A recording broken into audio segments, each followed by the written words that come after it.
गोदावरीसम्म चाहिँ आज हाम्रो ट्रिप छ है। ट्रिप छ। हामी चाहिँ आज चाहिँ धेरै पछि बल्ल भेट भएर होइन, लगभग 1 वर्षपछि 1 years पछि भेट भएकै साथीहरू हामी चाहिँ। भेट भएर चाहिँ तिनजना ऊ चाहिँ हाम्रो साथीहरूले धेरै लजाउँछ होइन। अब हामी चाहिँ मार्क्स लाउँछ फेरि पुरानै चिन्दैन है फेरि यिनीहरूलाई।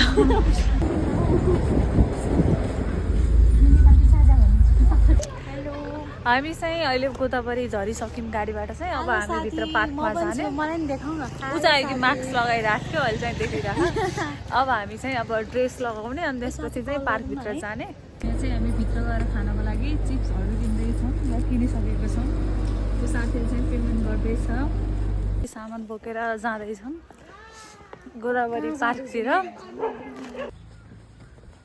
गलेर चाहिँ एकदम साथीहरू कुरा नगर्नुहोस्।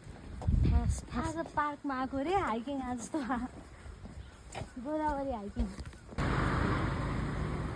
यहाँ चाहिँ एउटा यस्तो भुतबङ्गला जस्तो घर रहेछ। बन्द गर भनिरहेको छ उसले चाहिँ। ऊ चाहिँ पुरा थाकिरहेको छ। एक ट्रेकिङ गरे जस्तो कति न 3-4 दिन हिँड्ने यत्तिकै छ उसको हालत चाहिँ।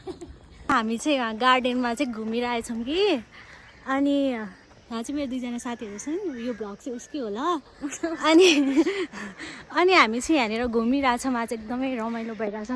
अनि यहाँनिर चाहिँ फोटोसुट पनि भइरहेछ। त्यहाँ हामी के फोटोसुटहरू गर्नु छ भने चाहिँ ठाउँ चाहिँ एकदमै राम्रो छ। अनि यहाँ 2जना चाहिँ आफ्नै पारामा छन् होइन।